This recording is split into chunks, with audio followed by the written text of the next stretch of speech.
예, 오늘은 348페이지 공동 소유를 확인해 보겠습니다.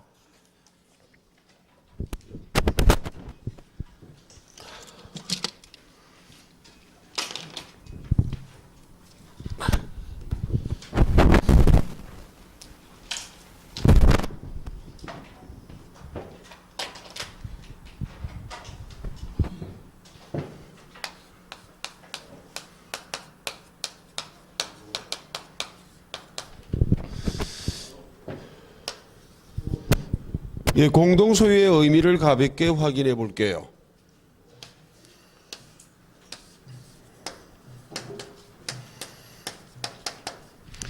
예, 물건이 하나가 있습니다.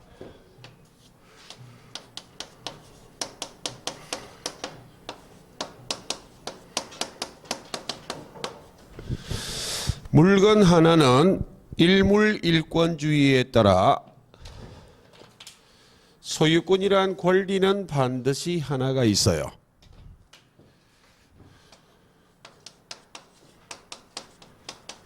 그런데 소유자란 사람은 한 사람일 수도 있고 두 사람 이상일 수도 있어요. 이 한 사람인 것을 단독 소유, 2인 이상인 것을 공동 소유라고 말합니다.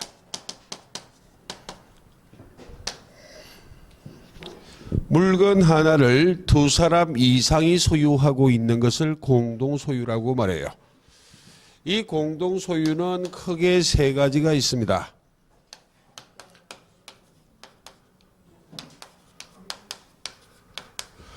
공유, 합유, 총유가 있어요.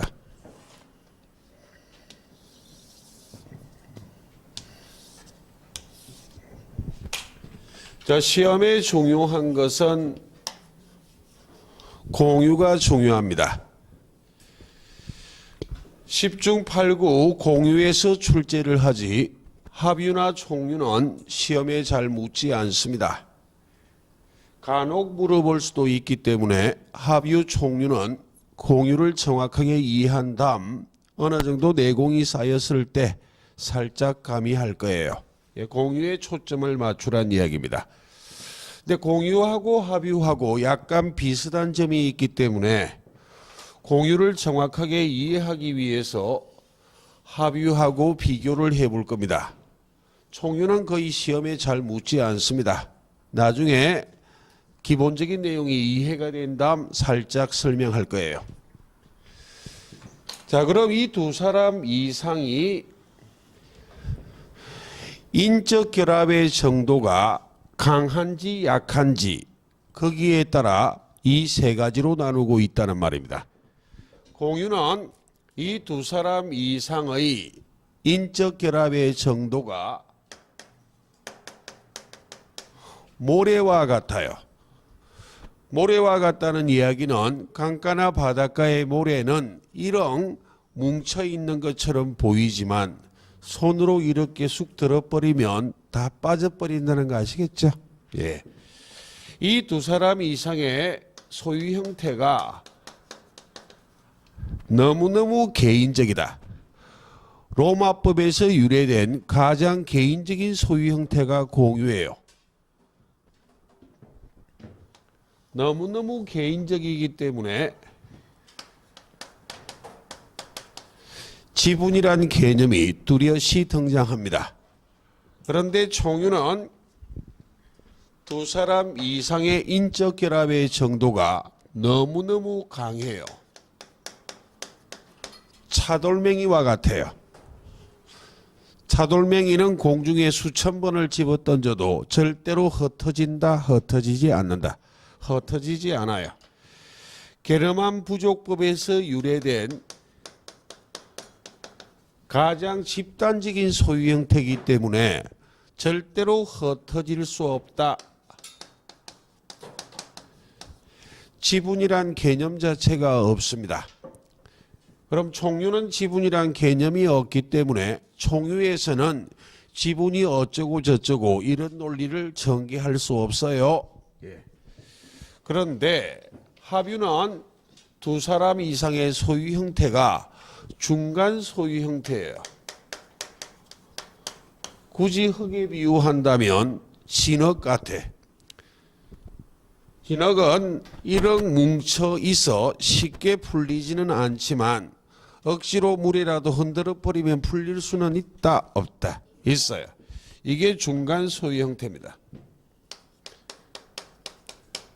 그래서 합유도 지분이란 개념은 있습니다.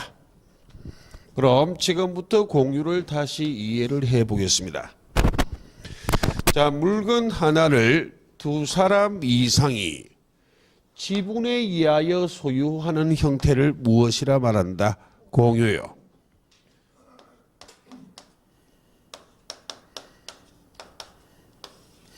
예, 대표적인 예를 하나 든다면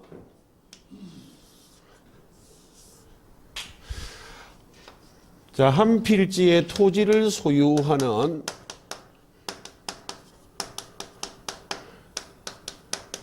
A가 있습니다.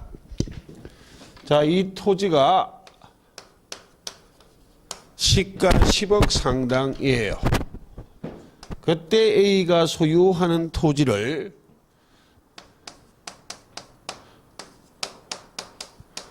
갑을병과 매매하고 있습니다. A가 매도인, 갑을병이 매수인, 제가 3인을 예시했을 뿐이고 두 사람 이상이기만 하면 됩니다. 그때 갑을병이 이 토지를 공동 소유함에 있어 공유가 되기 위해서는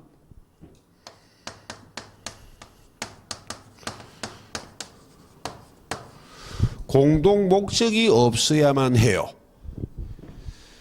이 토지를 매수한 다음 어떤 목적으로 사용할 것인지 하는 공동 목적은 없고 단지 지분에 의하여 소유하는 형태를 무엇이라 말한다? 공유요. 그럼 왜 2인 이상이 매수했는가 하면 갑은 7억, 수치는 제 마음대로예요. 을은 2억, 병은 1억. 이렇게밖에 없거든. 그럼 10억짜리 토지를 매수하기 위해서 갑 또는 을 또는 병이 매매대금 10억이 있다면 이렇게 매수하지 않을 수도 있잖아요. 매매대금이 부족할 수도 있다고. 그때는 A, B, C의 자본을 합쳐서 매수할 수 있다 없다? 있어요. 그때 갑, 을, 병은 친한 친구 사이일 수도 있어요. 그리고 코빼기도 한번 본 적이 없는 사람일 수도 있어. 그럼 친한 친구는 이해할 수 있는데 생면부지란 이야기는 가령 갑, 을, 병이 친한 공인중개사가 있어. 나에게 돈이 7억이 있는데 2억이 있는데 1억이 있는데 쓸만한 토지를 좀 사고 싶다고 부탁할 수 있잖아요. 근데 마침 물건이 10억짜리가 나왔어. 공인중개사가 바라볼 때 상당히 투자 가치가 있다고 판단합니다.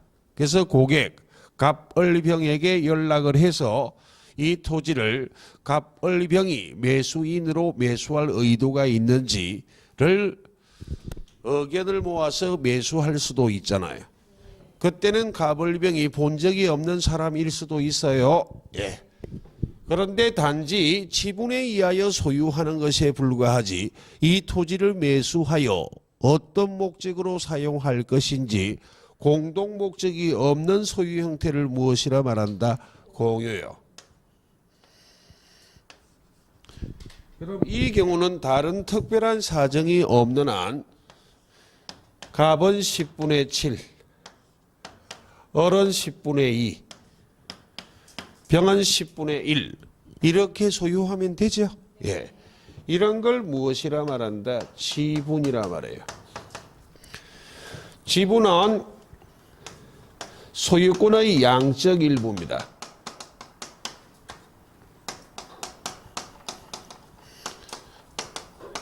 소유권의 양적 일부란 이야기는 하나의 물건에는 일물일권주의에 따라 소유권은 반드시 하나입니다. 이 소유권 하나를 이와 같은 지분에 의하여 2인 이상이 소유하는 것을 무엇이라 말한다? 공유요. 그럼 지분은 첫째, 권리의 개념이에요. 지분은 권리의 개념이라고. 권리 일부가 무엇이다? 지분이요. 달리 말하면 권리 중에 무엇의 일부다? 소유권의 일부다. 그러므로 지분은 무엇의 개념이다? 소유권의 개념이에요. 소유권의 양적 일부이기 때문에 지분의 합은 얼마가 돼야만 한다? 지분의 합은 1이 돼야만 하기 때문에 분자들의 합이 분모하고 일치해야 됩니다. 그 말이 1이 돼야 된다 이 말이에요. 분자들의 합이 분모를 초과하거나 미달해서는 된다 안 된다? 안 돼. 소유권 하나를 양적으로 쪼갰을 뿐이에요.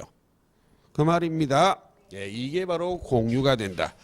그럼 공유란 개념을 조금 이해를 잘 하기 위해서 합유하고 비교를 해보겠습니다.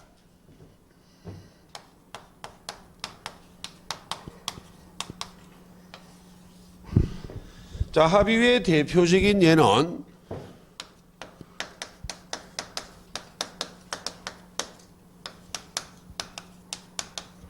자, 민법상 조합의 소유 형태가 합유예요. 그럼 민법상 조합이란 무엇을 민법상 조합이라고 말하는 것인가? 이 개념은 가볍게 보시면 됩니다. 2인 이상이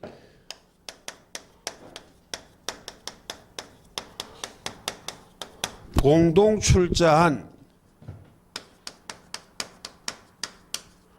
일종의 동업관계 등을 무엇이라 말한다? 민법상 조합이요. 가장 대표적인 예를 말합니다.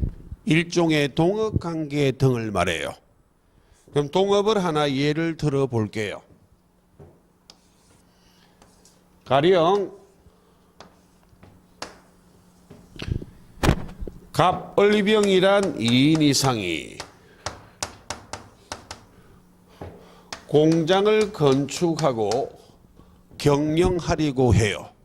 동업하려고 한다고.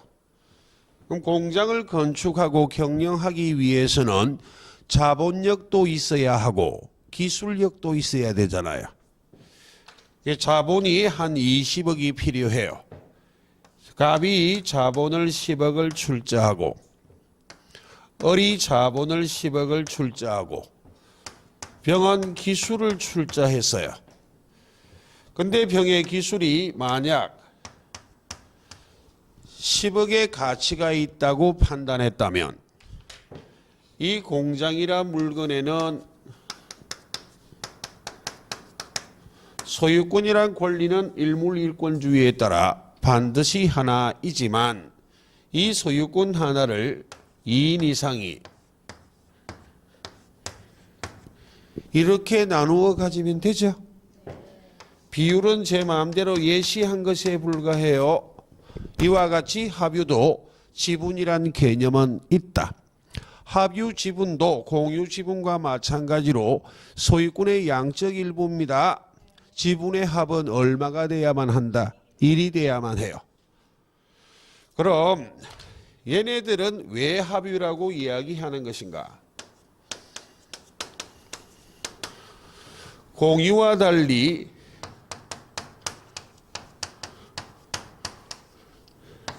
공동 목적이 있다, 없다? 있어요. 그럼 공유와 합유는 비슷해 보이지만 공동 목적이 있다면 무엇이고 합유고 공동 목적이 없다면 무엇이다? 공유다. 라는 걸 이해를 하시고 그럼 공유와 합의의 공통점하고 차이점을 이해를 해보겠습니다.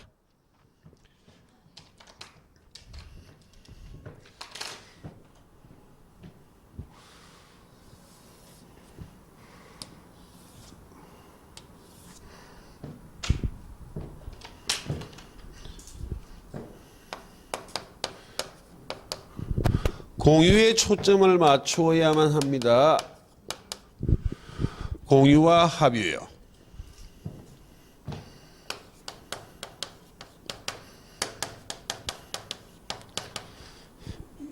이 지분 처분이요. 지분 처분은 공유는 자유롭게 합니다. 물건 하나를 두 사람 이상이 지분에 의하여 소유하고 있지만 이 두 사람 이상은 그 공유물에 대하여 공동 목적이 없다. 인적 결합 관계가 거의 없다. 가장 개인적인 소유 형태이기 때문에 지분을 자유롭게 처분할 수 있다, 없다, 있어요. 그러니까 갑이 자기 지분, 을이 자기 지분, 병이 자기 지분을 자유롭게 처분하는 게 원칙이란 말은 지분을 처분할 때에는 다른 공유자의 동의는 필요 있다, 없다, 없어요. 그런데 합유는 원칙적으로 지분 처분은 허용하지 않습니다. 자, 이걸 기억하기 위해서 하나를 예를 들어 볼게요. 이 병을 예를 들어 볼게요. 병이 아닐 수도 있지만 결론을 좀 기억하라고. 이 병이 자기 지분을 정에게 처분해버리면 만약 이 정은 이 공장을 경영하는데 필요한 기술력이 전혀 없다면 공장이 돌아가겠습니까? 지분은 처분할 수 있다, 없다? 없다고요. 그런데 예외적으로 지분을 처분할 수 있는 예외가 있어요.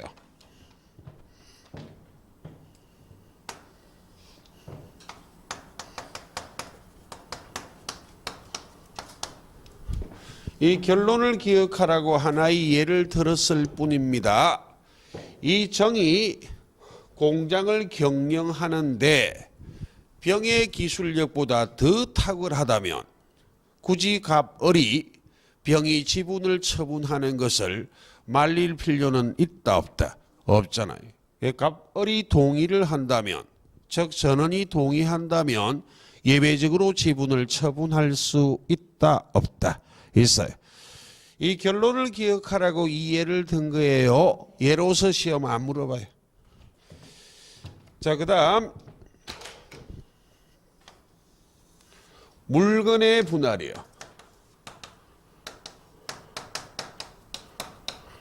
공유는 공유물 분할, 합유는 합유물 분할. 물건하고 지분은 전혀 다른 개념이에요. 지분은 물건이다, 권리다. 권리입니다. 예. 공유물 분할은 자유롭게 하는 거예요. 자유롭게 한다는 이야기는 갑 또는 을 또는 병이 이 토지를 공유하기 싫다면 공유물을 쪼갭시다, 분할합시다 라고 자유롭게 청구할 수 있다, 없다? 있어요. 그러나 합유는 합유물 분할을 허용하지 않습니다.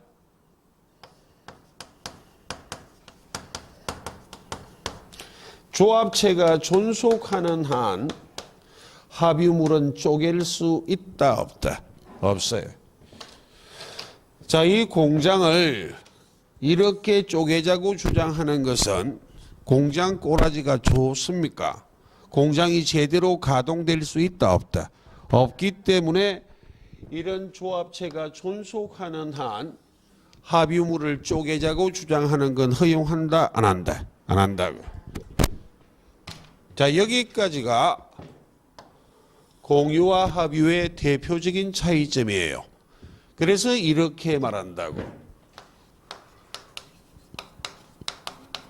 공유의 본질은 로마법에서 유래된 가장 개인적인 소유 형태이기 때문에 공유자들 간에는 인적 결합 관계가 제로에 가깝기 때문에 공유의 본질은 지분을 처분하거나 너무 위에 적어버렸네. 지분을 처분하거나 공유물을 분할하는 것은 자유롭게 할 수 있어야만 한다. 이게 공유의 본질이에요. 다만 예외적으로 3, 4월부터 지분을 처분하지 말자고 합의하는 예외가 있을 수도 있고 공유물을 분할하지 말자고 약정할 수도 있다. 이런 건 3, 4월 달에 할 거예요. 예. 를 이해를 하시고 그럼 차이점을 지금부터 확인해 볼게요.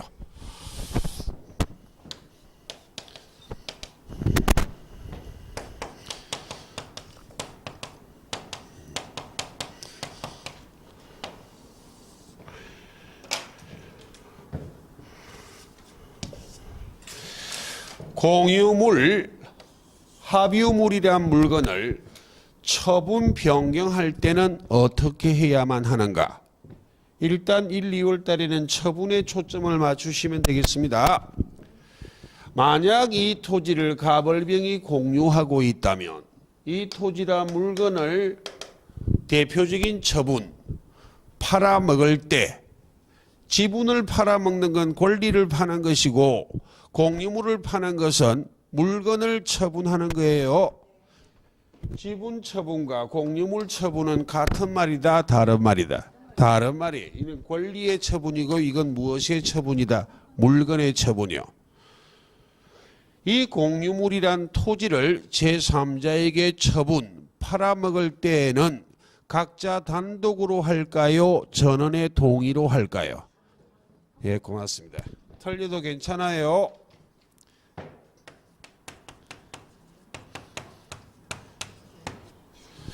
공유물 처분 변경 행위는 전원의 동의를 얻어야 됩니다. 예. 그리고 이 합유물이란 물건 자체를 통째로 제3자에게 팔아먹을 때에는 각자 단독으로 한다, 전원의 동의로 한다. 전원의 동의요.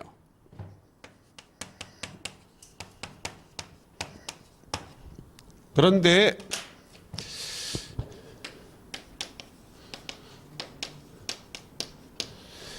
공유물, 합유물 보존 행위는 공유물, 합유물이란 물건을 현상 있는 그대로 유지하고 수선하는 행위 등을 말해요. 전원에게 유익하기 때문에 각자 단독으로 하는 거예요.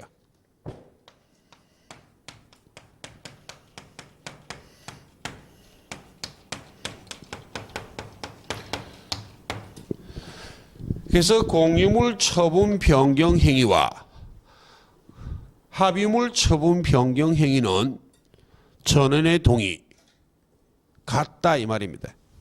공유물 보존 행위, 합유물 보존 행위는 각자 단독 같다 이 말입니다. 그러나 지분을 처분하는 것하고 공유물 분할이나 합유물 분할은 결론이 다르다는 이야기예요. 예. 이게 차이점이에요. 자, 그렇게 구별을 해 보시면 되겠습니다. 예, 일단 기초 과정에서는 가장 기본 여기까지만 이해를 하시면 되겠습니다. 3, 4월부터 추가해서 설명을 드리도록 하겠습니다. 그럼 가장 기본적인 내용을 교재를 보고 몇 가지를 더 확인해 볼게요. 자, 350페이지 공유의 1번 서론의 1번 개념이요. 262조 제1항을 보겠습니다. 350페이지입니다. 물건이 지분에 의하여 수인의 소유로 된 때 공유로 한다고 돼 있죠. 예. 자, 제2항이요. 공유자의 지분은 체크 균등이요. 한 것으로 추정한다. 추정한다의 체크야. 공유자의 지분은 균등한 것으로 추정한다는 규정이 있기 때문에 참고로 공유 지분이 등기되지 않았다 하더라도 균등한 것으로 추정한다는 규정이 있기 때문에 지분은 똑같다고 이해하시면 돼요. 2인이라면 2분의 1씩, 3인이라면 3분의 1씩 이렇게 균등한 것으로 추정한다는 규정이 있어요. 공유 지분은 그래서 반드시 등기해야만 하는 건 아니다. 가령 이와 같은 경우에 균등하지 않을 때에는 갑등이 균등한 것으로 추정해버리면 불이익이 생길 수 있잖아요. 이때 갑등이 적극적으로 지분을 등기하려고 애를 쓸 거예요. 그런데 만약 이와 같이 지분이 균등하다면 굳이 억지로 등기할 필요는 있다 없다? 없다. 공유 지분은 반드시 등기해야만 하는 것은 아니다. 등기하고 싶으면 등기 신청할 때 등기 신청 정보에 기록하면 되고 하기 싫으면 기록하지 않아도 돼요. 예. 그런 걸 등기법 시간에 배우실 것. 그 다음에 큰 2번 공유의 성립. 법률 행위, 즉 계약으로 성립할 수도 있고 법률 규정에 따라 성립할 수도 있습니다. 그러니까 원인이 법률 행위, 계약이라면 등기해야죠. 예. 근데 원인이 법률 규정 여러 가지가 있지만 세 가지를 체크할게요. 첫째 줄에 서술하고 있는 것은 동산에 관한 내용이라 별 의미 없어요. 자, 둘째 줄 건물의 구분 소유에 있어서 공용 부분 체크하시고 다시 경계에 설치된 경계표 담국어까지 체크하시고 그 두 가지를 이렇게 묶으시고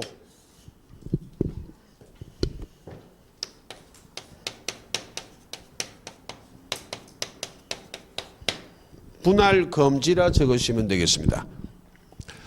칠판 원래 공유는 공유물을 자유롭게 분할하는 것이 공유의 본질이나 법률 규정에 따라 공유가 성립한 것 중에 공유물을 분할하는 것을 허용하지 않는 게 있다.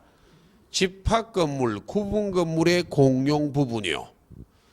예를 든다면 구조상 공용 부분인 복도, 계단, 엘리베이터실을 쪼개자 분할하자고 청구하는 것은 허용한다, 안 한다?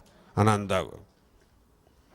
되겠죠? 예, 그 다음에 대표적인 예로 담을 연상해 보시면 되겠네요. 상린관계 규정을 할 때 경계표 담의 설치권을 가볍게 했었어요. 인지 소유자들이 담을 쪼개자고 주장하는 건 허용한다, 안 한다? 안 한다. 그 다음 마지막 줄에 공동상속재산 체크하시고 공동상속재산이 상속인들의 공유예요. 공유. 그럼 공동상속재산 분할 청구하는 것이 공유물 분할 청구입니다. 상속인이 여러 명일 때 그 공동상속인들 간의 공동상속재산을 소유하는 것이 무엇이다? 공유라, 공유. 그럼 상속재산 쪼개자 주장하는 게 공유물 분할 청구하는 거예요. 예, 가볍게 보시고 그 다음 2번 공유의 지분에서 두 번째 267조요. 267조는 시험에 제법 자주 등장하는 겁니다. 자, 267조 엉덩이에서 오른쪽 페이지 3번 지분의 탄력성으로 연결해 보시고 연필로 가볍게 찍어라 이 말입니다. 민법 267조를 지분의 탄력성이라고 말해요. 즉 다시 말하면 공유자가 지분을 포기할 수도 있고 공유자가 상속인 없이 사망할 수도 있어요. 그때 어떻게 할 것인지를 267조에 규정하고 있습니다. 267조는 공유자가 지분을 포기하거나 상속인 없이 사망한 경우 그 지분은 국유가 되는 것이 아니다. 다른 공유자에게 각 지분 비율로 기속된다고 돼 있어요. 그럼 가령 예를 든다면 이런 경우가 있을 수 있겠네요. 이런 사례는 시험에 묻지 않아요. 어떤 물건을 갑을병이 2인 이상이 공유하고 있어요. 편의상 지분은 균등한 경우를 예를 들어 볼게요. 근데 공유자 1인이 자기 지분을 포기했거나 또는 상속인 없이 사망했다면 이 지분은 다른 공유자에게 기속되는데 다른 공유자의 각 지분 비율로 기속됩니다. 그럼 제가 예를 든 구조는 을병의 지분 비율이 1대 1이잖아요. 그럼 3분의 1을 반을 잘라서 을과 병에게 기속시키면 돼. 그럼 결국 이 경우는 을병의 지분이 이렇게 돼버리잖아요.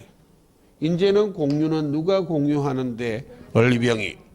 차후 또다시 을이 지분을 포기하거나 상속인 없이 사망하면 남아있는 공유자가 한 사람이라면 을의 지분이 병에게 기속되기 때문에 결국 이 병이 단독 소유하게 된다고.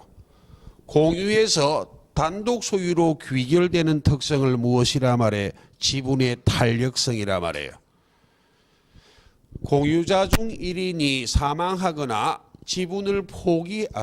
공유자 중 1인이 지분을 포기하거나 상속인 없이 사망을 해도 그 지분은 국가 소유가 되는 게 아닙니다.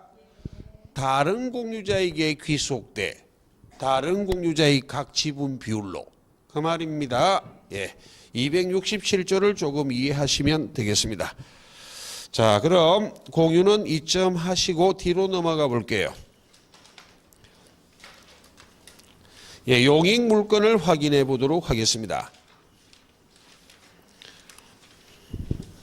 예, 374페이지부터입니다.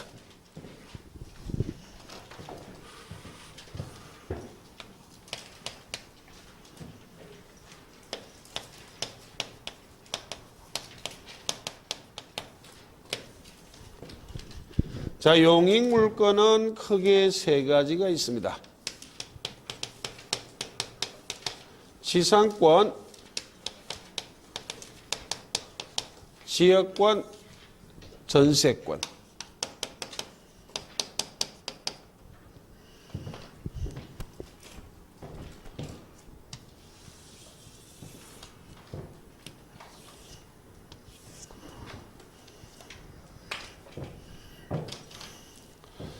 사용하고 수익하는 물건이에요. 그때 지상권, 지역권은 지자가 땅 지자예요. 그럼 지상권, 지역권을 가진 자는 물건을 사용 수익함에 있어 부동산 중 토지만을 사용 수익해요.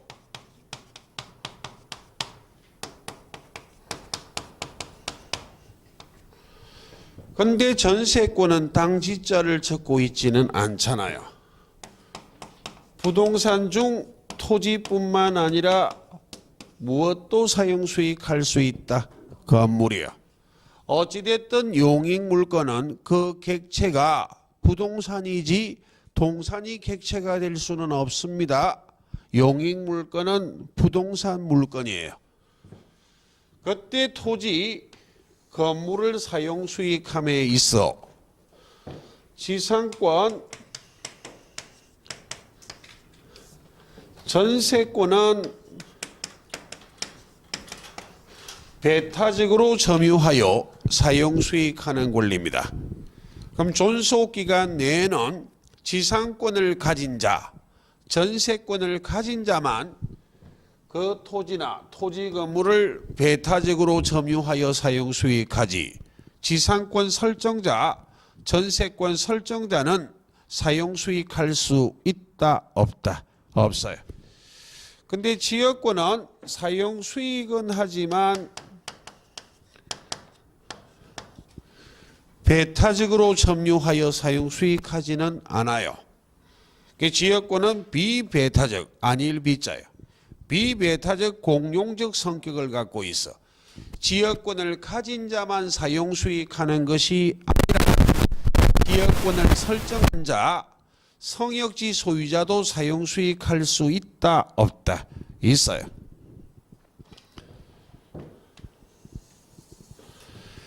그래서 지상권, 전세권은 배타적으로 점유하여 사용 수익하는 권리이기 때문에 권리가 침해됐을 때 물권적 청구권을 행사함에 있어 방해 제거, 방해 예방 청구권뿐만 아니라 점유하는 권리이기 때문에 나에게 돌려달라고 반환 청구권을 행사할 수 있다 없다?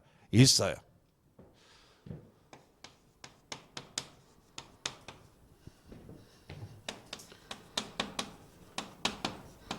그러나 지역권은 점유하는 권리가 아니기 때문에 지역권이 침해당하여 물권적 청구권을 행사할 때 방해 제거, 방해 예방 청구권은 행사할 수 있지만 반환 청구권은 행사할 수 있다 없다? 없어요.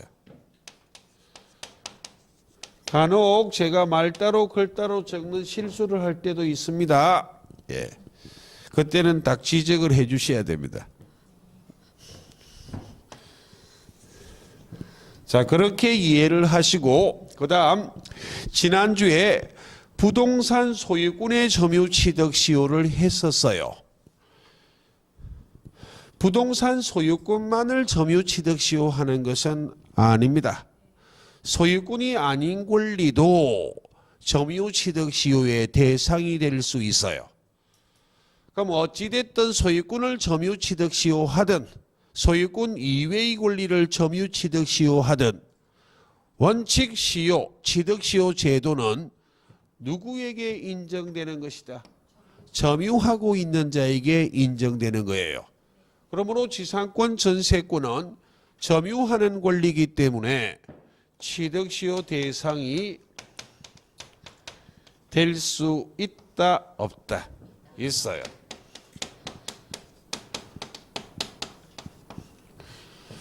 그럼 지상권자, 전세권자의 점유는 객관적으로 판단하면 소유의사는 있다 없다? 없잖아요. 타주 점유입니다. 존속기간이 만료가 되면 그 토지, 그 토지나 건물을 돌려줄 의사로 점유하는 거예요. 소유의사는 없다고. 그럼 지난주에 했던 부동산 소유권의 점유 취득 시효 요건이요. 20년간 소유의사로 평온하고 공연하게 점유하면 시효 완성해. 등기하면 소유권을 취득해요. 그 중에 소유의사만 빼버리면 된다고. 20년간 평온하고 공연하게 점유한다면 등기하면 지상권을 시효 취득할 수 있다 없다? 있다고. 전세권도 똑같아. 소유의사만 빠져나오는 거예요. 요건에서요. 예, 타주 점유이기 때문에. 그럼 문제는 지역권은 점유하지 않는데 시효 취득, 취득 시효 할 수 있을 것인가? 할 수 있어요. 할 수는 있지만 취득 시효는 원칙은 점유하는 권리에 인정되는 것이므로 지역권은 점유하지 않기 때문에 취득 시효는 가능하지만 제한이 있어. 그 제한이란 말은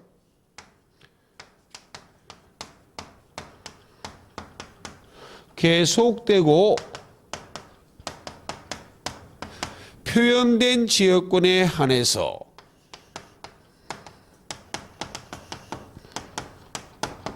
지역권을 취득시효할 수 있다는 제한이 있다고. 그럼 계속되지 않고 표현되지 않는 지역권은 시효 취득할 수 있다 없다? 없어요. 그래서 계속되고 표현된 지역권에 한해서 지역권을 시효 취득할 수 있다는 제한을 두고 있기 때문에 나중에 3월 달에 할 판례 중에 하나, 통행 지역권을 시효 취득하기 위해서는 반드시 통로를 개설해야 됩니다. 표현이 돼야 돼. 보여야 된다고. 되겠습니까? 예. 그런 것들을 나중에 할 거예요. 자, 이 가장 기본을 보시고 법조문은 지상권, 지역권, 전세권의 순서로 규정하고 있지만 강의를 할 때는 이렇게 항상 강의합니다. 지상권, 전세권을 먼저 강의하고 마지막에 무엇을? 지역권을.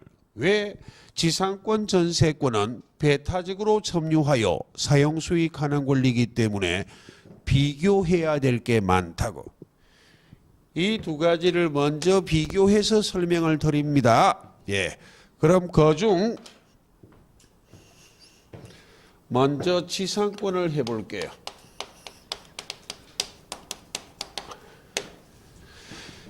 지상권의 의의와 지상권의 성립, 지상권의 본질 이런 걸 한꺼번에 설명드릴 거예요.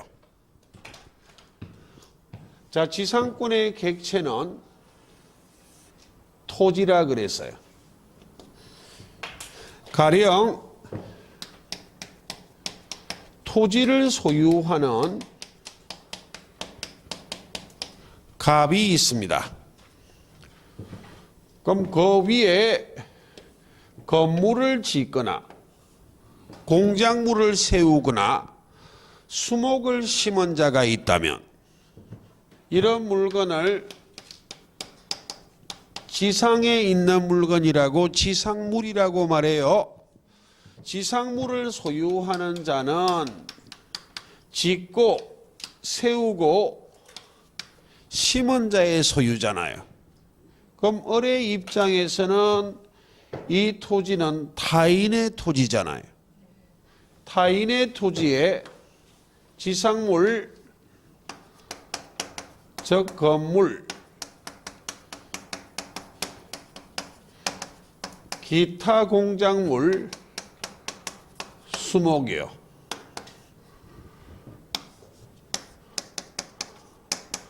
을 소유하기 위한 용익물건을 무엇이라 말한다? 지상권이요. 타인의 토지에 건물, 기타 공작물, 수목을 소유하기 위한 용익물건이 지상권이에요. 자, 참고로 건물도 공작물의 일종이에요. 그러므로 건물, 기타 공작물이라고 말할 때 기타 공작물은 건물이다? 아니다? 아니라고. 건물이 아닌 공작물을 말해. 건물도 공작물의 일종입니다. 예. 자, 그럼 이 을이 지상권을 취득하게 될 것인데 이 을이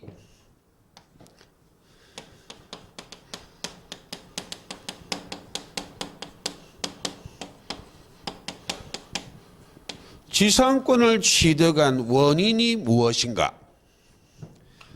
자, 지상권은 권리고 취득은 달리 발생이라고도 말해요. 그럼 민법 총칙 첫째 시간부터 했던 내용이잖아요.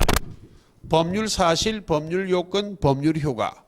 법률 효과를 달리 권리 변동이라 말해. 권리의 취득은 권리 변동의 한 모습이잖아. 법률 효과의 한 모습이라고. 권리 변동이란 결과, 법률 효과란 결과가 왜 생겼는가 하는 원인이 법률 요건이잖아요. 법률 요건은 크게 두 가지로 나눌 수 있다. 법률 행위와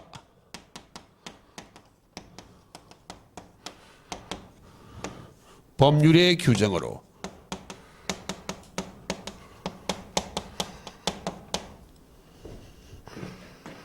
법률 행위를 했기 때문에 지상권을 취득하는 경우가 있고, 법률 행위는 하지 않았지만 법이 정한 바에 따라 지상권을 취득할 수도 있다 없다 있어요. 법률 행위의 가장 대표적인 예가 무엇? 계약이요. 갑을 간의 계약, 약정, 합의하고 계약, 약정, 합의 이런 말들이 같은 말이에요. 즉 지상권 설정 계약이란 법률행위하고 무엇을 함으로? 원인이 법률행위라면 민법 186조에 따라 등기해야만 물권 변동의 효력이 발생합니다. 계약하고 등기함으로 을이 지상권을 취득하는 경우가 있습니다. 이와 같은 지상권을 계약, 합의, 약정이 같은 말이기 때문에 무슨 지상권이라고 말해? 약정지상권이요.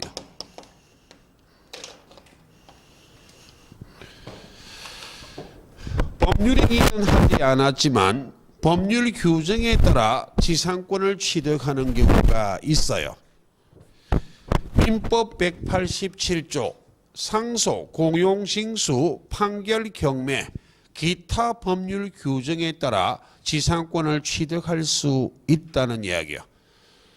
그런데 이 법률 규정에 따라 지상권을 취득하는 것 중에 우리 시험의 논점이 되는 것은 기타 법률 규정에 의한 지상권 취득이에요. 기타 중에 하나가 무엇이 있다? 법정지상권이 있다고.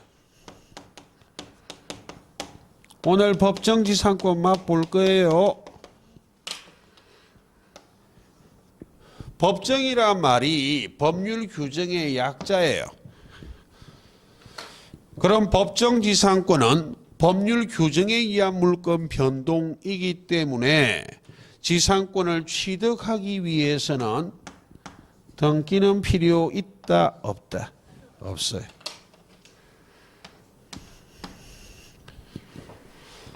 자, 이 중 일반적인 지상권은 약정지상권이기 때문에 약정지상권을 중심으로 이해를 해 보도록 하겠습니다. 자, 토지를 소유하는 갑하고 을이 지상권 설정 계약한다는 말이에요.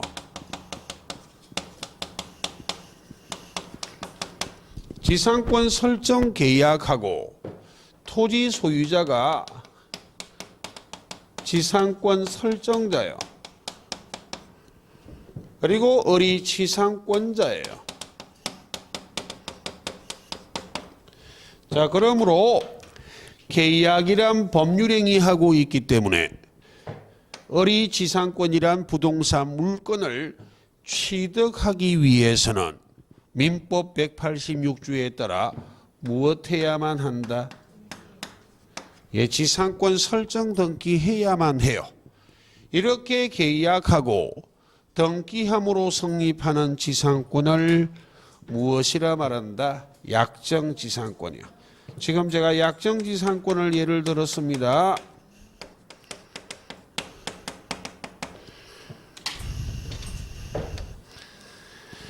자, 그럼 이해를 한번 해보자고. 우리가 을입니다. 을. 남의 토지에 건물을 짓거나 기타 공작물을 세우거나 수목을 심을 때 1번 갑으로부터 지상권을 취득한 다음에 건물 등을 짓는 것이다. 아니다. 2번 무작정 건물 등을 지어놓고 차후 갑이랑 합의하는 것이다. 1번입니까? 2번입니까? 1번 아니냐고. 무작정 건물을 지어놓고 갑한테 토지 빌려달라고 이야기하는 사람은 무대포입니다. 그래서 성격이 안 좋은 저 같은 갑을 만나면 저는 콧방귀도 안 뀌고 건물 철거시켜버려요. 그게 저소하게 말하면 미친 거지. 그 말을 이렇게 말해요.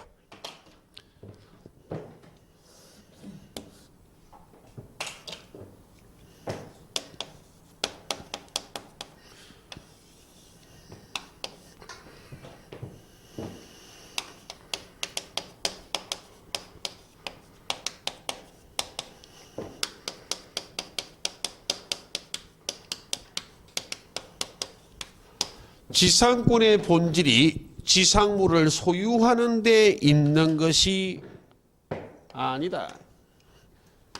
타인 토지를 사용하는 데 지상권의 본질이 있다.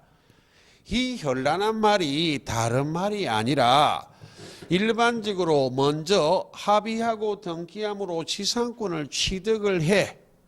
그 순간 지상물은 있다 없다? 없어요. 지상물이 없어도 지상권이 성립할 수 있다 없다? 있잖아요. 그 말이 지상권의 본질은 지상물을 소유하는 데 있지 않고 무엇에 있어? 타인 토지를 사용하는 데 있어. 그러므로 지상권이 성립했어. 그리고 건물 등을 지었다고. 차후 지상물이 멸실이 돼버려요. 토지는 멸실되지 않았습니다. 우리 타인 토지를 사용하는 데 문제 있다 없다? 없잖아요. 지상권은 소멸한다 안 한다? 안 한다고. 또다시 건물 지으면 된다 이 말이에요.